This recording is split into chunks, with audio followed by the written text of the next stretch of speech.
خبزنا كفافنا أعطنا يومنا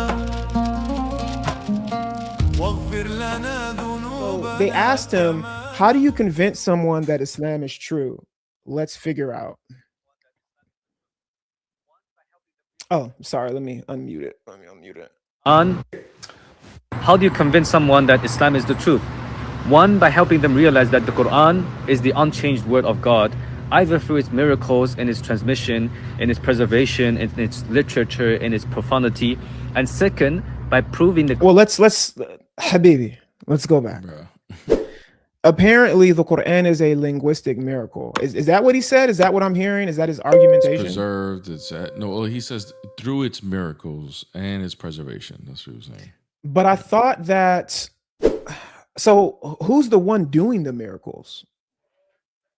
Oh, I don't know, bro. I don't even know what miracles they really mean. Like, usually when I hear miracles and I ask them what it is, it's usually something about science that they discovered.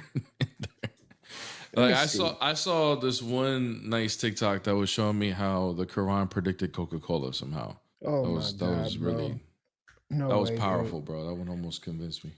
There's a verse. There's like 4 verses in the Quran. Surah Al-Isra.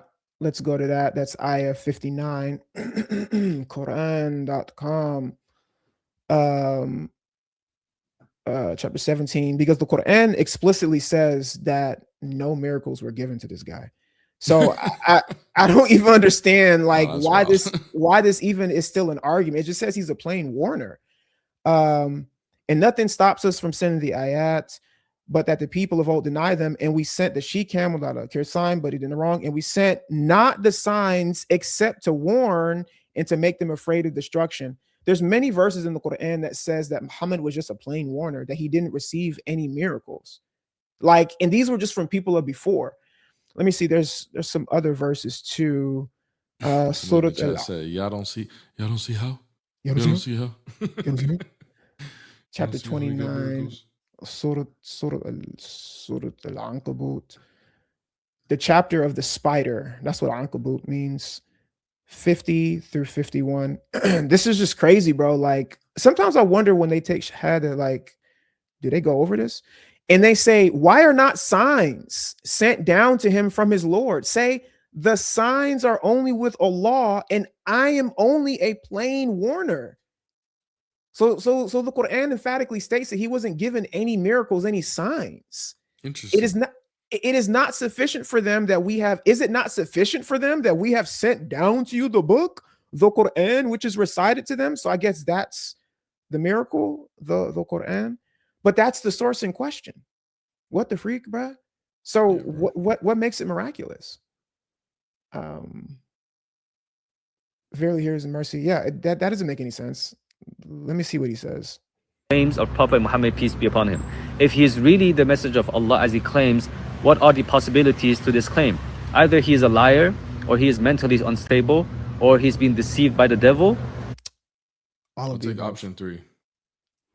You take option 3. You think he was deceived by the devil?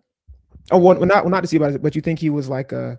Well, actually, you know what? That's a good question. Like, if we're going to be honest, what do you think actually like happened with Muhammad? I think he was actually this is just obviously an opinion, but I think he was actually he had an encounter with the demon or the devil or Satan, and then got so into the life, whether he realized it or not, as far as what he was doing, it was too deep. It had too much power, too much everything, and just kept going. You know, whether he realized it was right or wrong. I'll give you my opinion. Dylan says, sent the video. Yep, I'm gonna go ahead. As soon as we get done watching this one, I'm gonna pull it up. My opinion where Muhammad is concerned, I think that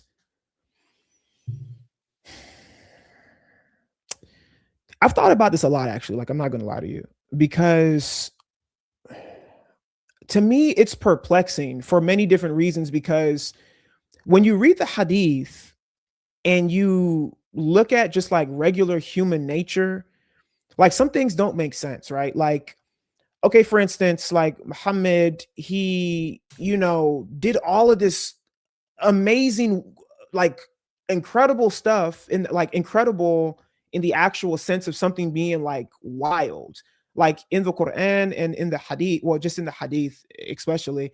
But then you get like some really weird stuff in the hadith too. Like, you get the thing of where he's like, saying that water cannot be impure, or you get the thing where he says like, if you don't, blow in your nose or something like that, then shaitan, sleeps in your upper nose. Like you get all of this stuff, right? Piss in your ear. Yeah, like you got to enter the bathroom with a particular foot, or if you don't say, I forget what, there's a hadith where it's like, if you don't do something, I don't know if it's like, if you don't say Bismillah before you have relations with your wife, then shaitan wraps himself around your male member. It's just crazy stuff. And I have to send you the hadith, bro. So it's like you read about like the craziness that he said, along with some of the also like really like incredible stuff that he did.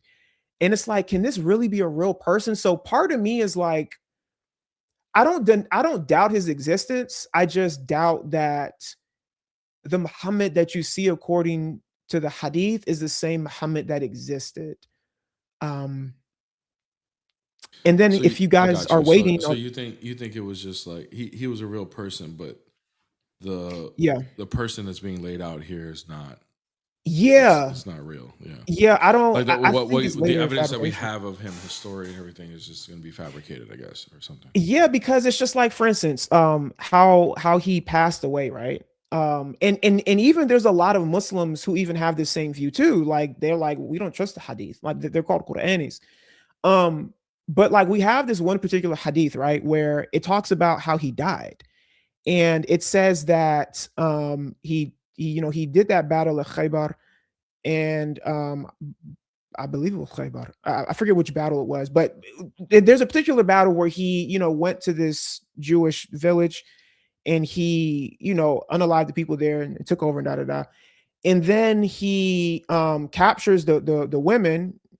This one woman in particular, he already unalived her husband, her sons, and stuff like that. And she asked him, "Can I make you something to eat?" Okay, hold on a second. You just unalived her whole family. You capture her. She asks you, and she wants to cook food for you, and you say yes. And then like when you start like reading more about that particular story, it talks about how like, the food, I think it says like, I haven't read the story in such a long time, but it says like the food, he realized, like, I think it was like Gabriel came down and told him it's poisoners. It's just like, I'm like, bro, like, I don't know. I just, Beast Mode says it's the Battle of Khaybar. Yeah. So, I mean, I don't know. That's just my opinion. I can't really prove it, but it just seems too fantastic for me to really believe that all that stuff happened. But let me see what else he says. Or he's simply speaking the truth. If he's a liar, then why would he waste 23 years of his life suffering from oppression and torturing, while he could have just accepted the offer from the pagans and dominated? What torture is he talking about? What was he going? What torture is he talking about? What torture is he talking about, bruh? What the freak, bruh? These people just be. They just be saying anything. They just add something to whatever. Like I think this person believes that though. Like, but where'd you get this from? He got it from the Imam. Yeah. So when the guys at Mecca were pressing him a little bit, that was the torture he received, bro. Get out of here, bro. I guess. Land of Arabs the first 2 to 3 years. If he's mentally unstable, then how can anybody who is mentally unstable to be a charismatic leader who inspires and leads tens and hundreds of thousands of people? Oh my God! Like, can we? No way. Do you want to name a couple of people? Charles Manson. Adolf. we could say that here, right? Do you know how charismatic, bro? This is gonna be a wild take. I mean, all right.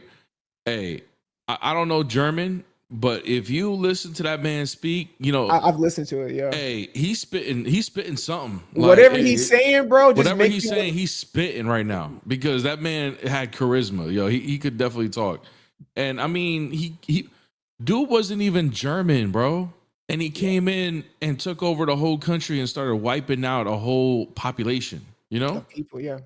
Wild, bro. like some people even say successfully, like, bro. And even the military tactics that he had, like Blitzkrieg, you know, was like very effective. Like he almost took over all of Russia. You know what I'm saying? Like, it's crazy, bro. But these are, yeah, like somebody says Jim Jones, David Koresh. Matter of fact, I was watching this this this documentary today on the way home about cults. And when you listen to some of these cult leaders and like this tactics that they use, it's just like, bro, they're all charismatic. So I'm just like, this isn't proving anything. Like all of this is just like Genghis Khan, like, bro. Yeah, like what the freak, bro. Let me see what he says. And saying so many words of wisdom, which we can see from the books of hadith. If it's the devil, the Satan that's deceiving so like him, water being pure in the hadiths, like in menstrual water and dog water is pure. That's so much wisdom out of the hadiths, bro. But this is the thing but this is what I'm talking about. And look at this guy in the chat. But Christianity isn't a cult. When we say cult, we mean a particular individual playing on the emotions of people, getting them to do things that are harmful to themselves and detrimental to society in general. Yeah, Muhammad did all of those things, bro. You can't name one thing that Jesus did that was detrimental to somebody else.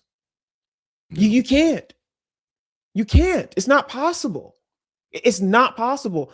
Muhammad literally, if you read the earliest seerah material from Muhammad by Ibn Ishaq, there's literally dozens of stories. One story in particular, he went to this village and he unalived this person because they were making fun of him. He tied a camel to two ends of their legs and made them run in opposite directions because they were making fun of him. Where will you ever find Jesus doing something like that, dude? Like, cult leader. I'm just, yeah, like this is what we mean by that.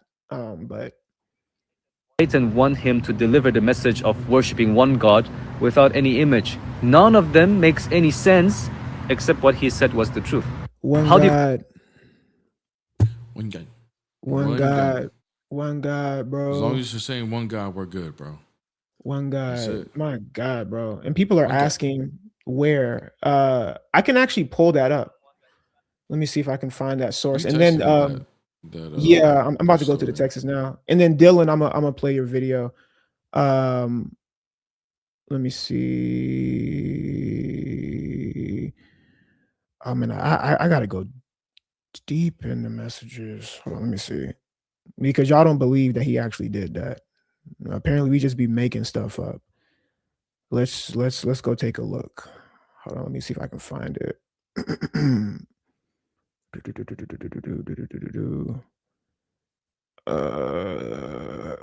Is this it? No, that's not it. I didn't realize how much stuff I sent. This is crazy. Hold on, let me see if I can find it.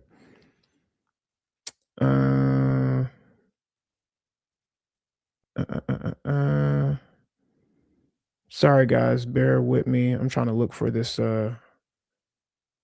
this message I sent, because here it is right here. Page 665 by Ibn Ishaq. Actually, I can just do this. Hold on. Yeah, I'll just do this. Oh, you can't see that. It's too small. Okay, well, yeah, we can do this. All right, so this is from the Life of Muhammad by Ibn Ishaq, Surah Rasulullah. This is on page 665. And it says here, look at it in the red here. She was a very old woman, wife of Malik.